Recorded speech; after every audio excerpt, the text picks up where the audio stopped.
Após a nossa listinha de melhores filmes de terror de 2023, temos ainda mais um compromisso a ser cumprido, que é a lista de piores filmes de terror de 2023. Mas antes de compartilhar essas bombas com vocês, peço que por favor ajudem a pagar a minha terapia deixando aqui o seu like, se inscrevendo no canal e compartilhando esse vídeo com os amigos. Além de comentar para dar aquela ajuda no engajamento. Lembrando que essa lista é de acordo com a minha opinião. E também a gente vai fazer assim um rankingzinho, né? Começando ali do... Como é que eu posso falar? Não é o melhor, é o menos pior. O menos pior da lista até o pior. Então vamos lá com o vídeo. Eu sou a Final Girl e sejam muito bem-vindos. No quinto lugar da nossa lista ficou uma pérola disfarçada, que resolveu apostar em um dos subgêneros mais desgastados do terror, que é a do animal assassino gigante, em um dos animais mais desgastados do subgênero, que é o tubarão. E o filme Demônio dos Mares aposta em uma história de uma família, cujo pai é designado a ir em uma plataforma de petróleo. E lá descobrimos que essa plataforma está prejudicando o meio ambiente, as águas em específico. Então, para se vingar, o deus asteca Tlaloc, que na mitologia asteca é o deus da chuva, então acorda o demônio dos mares, o grande tubarão, um megalodon, para se vingar das pessoas que começaram toda essa bagaceira. E claro que um dos grandes atributos para esse filme pertencer à lista é o simples fato de que ele é muito chato e irritante ao extremo, que utiliza os clichês como se fossem algo inovador e brilhante, o que, convenhamos, não é. O filme tem a sua parcela de efeitos horrorosos, os efeitos digitais das mortes são tenebrosos. Então, se você curte um filme chato sobre um tubarão que mal aparece, sendo que a capa do filme é a porcaria do tubarão, então você achou o filme certo com o Demônio dos Mares.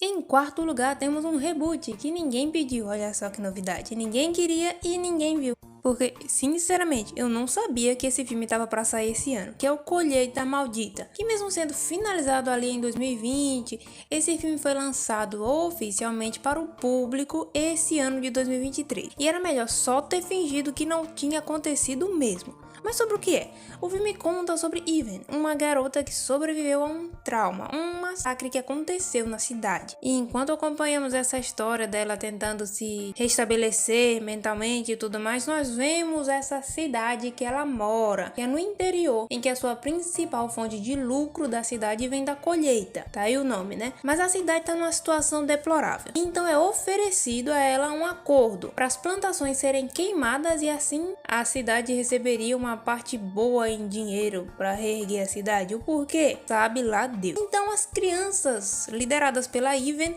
querem defender as plantações e uma criatura que vive nelas. E olha por onde eu começo. Esse filme é horrível. É basicamente um filme de adultos versus crianças, porque os adultos querem queimar as plantações para poder pegar o dinheiro para a cidade. E as crianças, lideradas pela garotinha, querem contrariar os adultos. E essa batalha é tão insuportável quanto o resto do filme, que é uma completa confusão. Personagens confusos, história confusa. Não bastou o filme de 2009, que já não tinha sido muito bom, ainda nos foi lançado essa tragédia tediosa que, para completar, ainda tem uma criatura de computação gráfica no final, que é essa criatura que as crianças querem defender, que sinceramente, quando eu vi, eu só soube rir. É tipo um Slenderman do mato, sabe? Um cara gigante que jogaram um monte de mato em cima dele, que ele é alto e feito de mato, olha só. É muito cômico. E eu acho que a intenção desse filme, que é de terror, não era bem fazer a gente rir. Em terceiro lugar, claro que um dos mais falados do ano no quesito falta de qualidade não poderia faltar nessa lista. E o Singapore Sangue e Mel resolveu aproveitar que os personagens do Bosque dos 100 Acres ficaram em domínio público e já trouxe logo eles para serem assassinos slasher gigantes, em uma tentativa bem cômica na minha opinião, que sinceramente só o visual dos bichos já me dá nos nervos, com uma máscara estranha e sem movimentação alguma no rosto. Mas antes de se estressar, vamos à história desse filme. Ele conta sobre Christopher Robin, um garoto que encontrou criaturas meio humanas, meio animais que falavam numa floresta, o que é muito normal, e se tornou amigo deles. Mas então, após crescer, o Christopher Robin acabou indo embora para a faculdade e deixou seus amigos sozinhos. Como eles dependiam muito do Christopher Robin, eles não conseguiram se virar e acabaram quase morrendo de fome. Então, né, para não acontecer essa calamidade, eles decidiram o quê? Começar a caçar, tentar pegar os potes de mel, afinal tinha muito mel ali, tentar comer aqueles potes de mel, ou frutas, essas coisas. Não, eles decidiram que queriam comer um dos amigos deles. Foi justamente o pobre do bisonho, aquele burrinho da animação. E depois disso, o Ursinho Pooh e a sua turma se tornaram assassinos slashers que abominavam toda e qualquer resquício de humanidade neles, deixando até de falar. O que me deixa muito curiosa, porque como eu já citei no vídeo sobre esse filme, eles continuam usando roupas, né? E as roupas são dos humanos. Mas tá bom, tá bom. E então eles começam a finalizar um grupo de amigas que estão passeando pelas redondezas. E claro que esse filme tosco à beça tem personagens insuportáveis e uma história capenga de tão ruim, com alguma das cenas que sinceramente é só rir mesmo, é só rir. Esse filme você vai pensando, eu vou rir. Esse filme é aquele tipo que quando contamos pra alguém que nós assistimos, a pessoa olha pra gente com aquele olhar de preocupação, porque de fato é bem preocupante.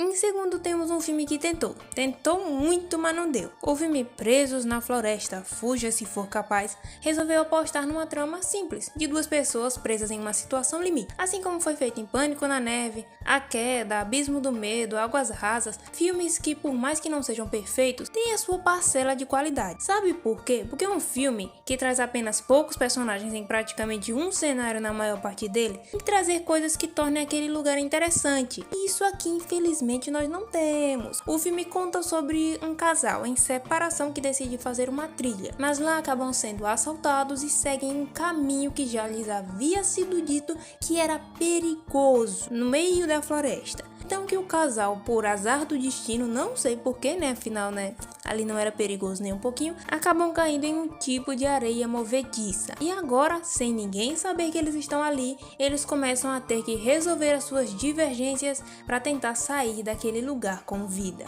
E algo que eles querem resolver aqui é esse relacionamento, viu? Porque caramba, como esse filme pena para tentar desenvolver a nossa empatia pelos personagens, coisa que não acontece caso você esteja dormindo vendo esse filme. O que pode acontecer com facilidade. Olha, uma das coisas que eu mais curto nesse tipo de filme são as coisas que os roteiristas colocam para tornar aquele lugar que normalmente é limitado assustador. Mas aqui eu não senti isso. De fato, tem perigos aqui, tem situações que fazem os personagens passarem mal, mas não tem algo para eles tentarem fazer, na verdade. Eu acho que é isso que esse filme falta. O filme indica já de início que eles têm que se apoiar em algo para serem puxados. E é somente isso que a trama se baseia. Não tem mais nenhuma rótula de escape, nem nada que eles possam fazer. Parece que as ideias acabaram em areia movediça. Menos em uma cena que eles usam uma cobra como corda, que eu devo admitir que me pegou de surpresa de uma forma assim, porque me pegou de fato eles usando a cobra como cordinha para tentar sair da areia movediça. Essa cena me surpreendeu. No mais, Presos na Floresta, Fuja se for capaz, é um filme chato, genérico, e que se você tiver com sono com esse filme, eu acho que você consegue dar uma cochiladinha de boa.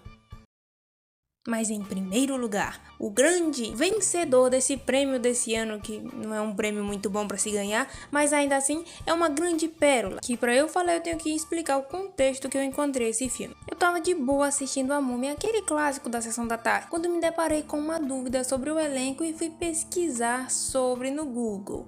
Mas ao digitar A Múmia, uma das coisas que me apareceram foi a ressurreição da Múmia de 2023. E eu, como boa curiosa que sou e por isso só me lasco, me deparei com uma pérola que me inspirou para a criação dessa lista. Mas vamos à história, né? O filme é sobre um sarcófago amaldiçoado que acaba caindo nas mãos de um vendedor ambulante que se torna obcecado em ressuscitar uma princesa mumificada dentro dele. E esse filme é um achado. É um achado que quer ser algo que infelizmente não é.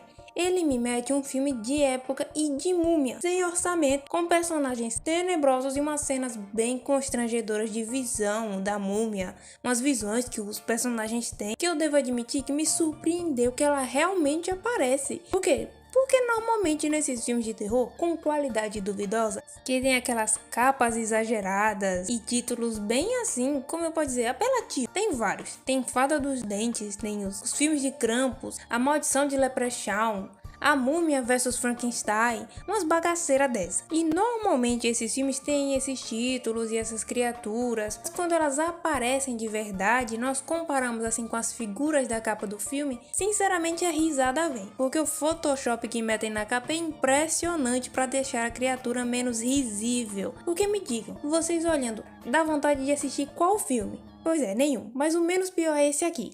E esse filme, a criatura que teve menos Photoshop, tá bem parecida mesmo com a da capa. Então, se for pela capa, você realmente vai ver essa criatura. Mas tá ruim, mesmo assim, né? Com efeitos toscos e uma história insuportável de chata.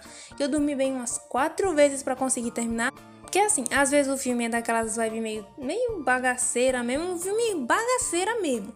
Mas a história não é tão chata, dá pra gente assistir, tem um desenrolar ali interessante, os efeitos são ruins, mas dá pra gente assistir e tirar até boas risadas, ele se torna divertido. Mas esse daqui, infelizmente, não veio isso pra mim. Esse, na minha opinião, é o pior filme de terror de 2023, isso se você considerar esse filme um filme de terror. Bom, pessoal, mas e aí, vocês assistiram alguns desses filmes? Qual a lista de piores do ano pra vocês? Deixem aqui nos comentários. Ah, gente, eu sei que tiveram muitos filmes ruins esse ano, famosos inclusive, né? Cemitério Maldito, A Origem é muito ruim.